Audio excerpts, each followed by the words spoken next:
Nous sommes le 10 février 2021 et ceci est un hommage au général Louis de Frotté, mort par exécution avec 6 de ses compagnons le 18 février 1800. Où est la France de nos grands-parents? C'est la question que nous nous posons, nous les descendants de cette France de jadis, de cette France paysanne, tant décriée et moquée, alors qu'elle est réduite à quasi anéantissement. L'américanisation est passée par là.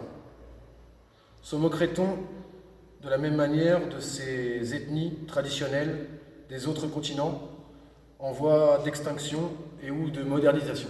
Telle est la question. À l'heure où la cause nationale a du mal à rassembler ses troupes trop éparpillées autour de ces différents youtubeurs qui mendient quelques deniers auprès de leurs auditeurs, prêts à mener le combat sur Internet et non dans la rue, de peur de se prendre le coup de poing de l'ennemi. Il est temps de vous rendre hommage, vous, Louis de Frotté, ainsi que vos 6 compagnons, pour qui les rythmes des tambours vous emmenant à la résurrection n'étaient même pas coordonnés. Nous nous accordons, mes acolytes et moi-même, à vous rendre ce petit hommage en ce jour du 221e anniversaire, si je puis dire, de vos exécutions. Car vous êtes battus à une époque où l'Internet canalisateur n'existait pas. Tout d'abord, récapitulons, afin de rappeler qui vous êtes. Louis, comte de Frotté, dit Blondel.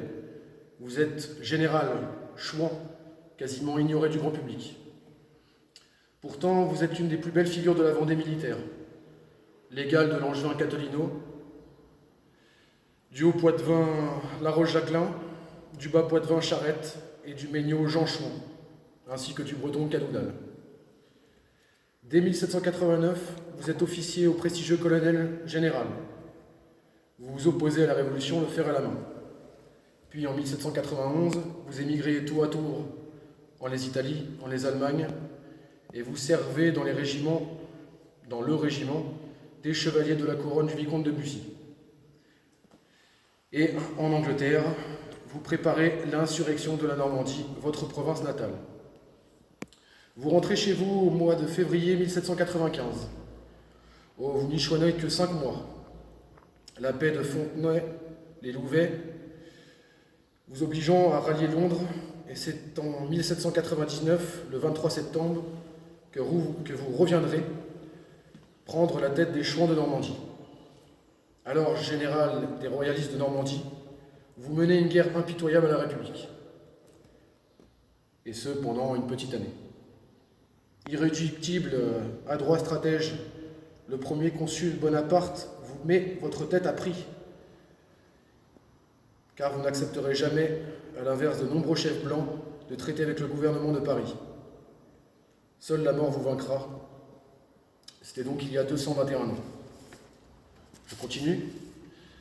Alors que l'Ouest est une nouvelle fois résolu à la pacification, le 7 février 1800, vous acceptez de négocier, repoussé dans vos retranchements. Un sauf-conduit valable du 14 au 15 février à minuit est donc à négocier avec l'ennemi. Le 14 à 4 heures du matin, soit une semaine plus tard, vous quittez Bagnoles de l'Orne pour vous rendre à Alençon. Vous êtes accompagné de 6 de vos compagnons, de Lamberville, de Huns, d'Hugon, de Comarque, d'Auricourt et Séquiordi. À Alençon, vous êtes à l'hôtel du Cygne, c'est là que vous vous rendez, et vous êtes reçu par le général Guidal, républicain, afin de négocier une pseudo-trêve. La journée s'écoule sans pourparlers constructifs. Le sauf-conduit est valable jusqu'à minuit. Je le répète parce que c'est intéressant pour la suite. En soirée, Guidal quitte les lieux, prétextant aller prendre l'avis de son homologue Chambarlac. Les négociations traînent. Une longue attente s'ensuit, excusez-moi. Ce n'est pas le retour de Guidal qui mettra fin à cette attente, mais l'arrivée d'une escouade de grenadiers armés. La lutte est impossible. Vous vous rendrez après avoir brisé votre sabre et indigné, vous arguez de votre sauf-conduit. Il vous est répondu que ce sauf-conduit expirait donc à minuit et qu'il était minuit 3. Votre délégation royaliste est ainsi arrêtée, tandis qu'un courrier à cheval part annoncer la nouvelle à Bonaparte, le premier consul. Le 16 au matin, ce sont près de 2000 soldats de la République qui vous escorteront prisonniers vers Paris. Le lendemain midi, vous et votre convoi entrent dans Verneuil. Verneuil fortifié de 5000 dragons, commandés par Louis Bonaparte.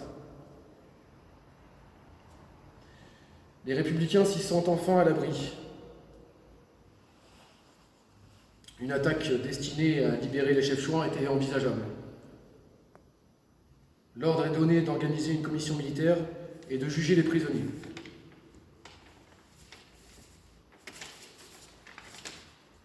Le lendemain de votre arrivée à Verneuil, soit le 18 février 1800, vous êtes jugé, sans aucun défenseur. Vous êtes rapidement condamné à la peine de mort, immédiatement applicable, exécutant ainsi les instructions du premier consul. À 5 heures de l'après-midi, vous êtes conduit dans un herbage des faubourgs de Verneuil, sur Avre, et vous refusez d'avoir les yeux bandés. Vous et votre peloton de 13 hommes,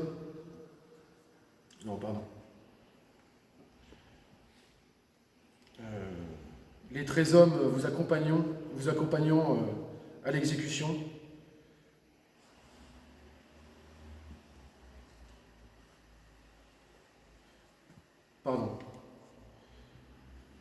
Vous refusez donc d'avoir les yeux bandés. Et vous intimez au peloton qui va vous exécuter de viser juste. Au moment du tir, l'ironie du sort voudra que la salve qui vous fauchera maladroitement vous fera relever, vous et 2 de vos hommes. Et vous parviendrez à crier « Vive le roi !» avant que le coup de grâce ne vienne définitivement mettre fin à votre combat. Ainsi disparut le dernier chef emblématique de la chouannerie.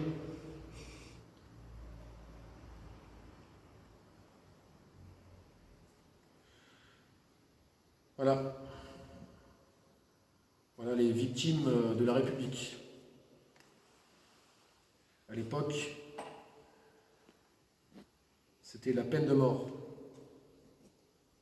Quand quelqu'un se soulevait contre l'oligarchie, c'était une balle dans la tête.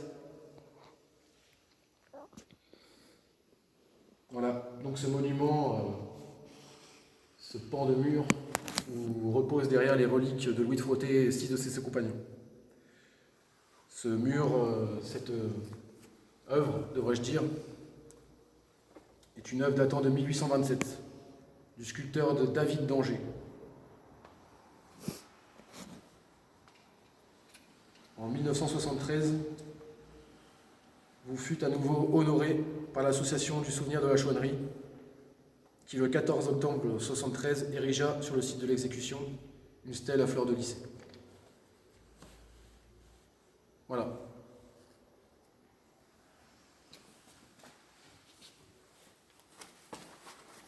À Louis Trottet.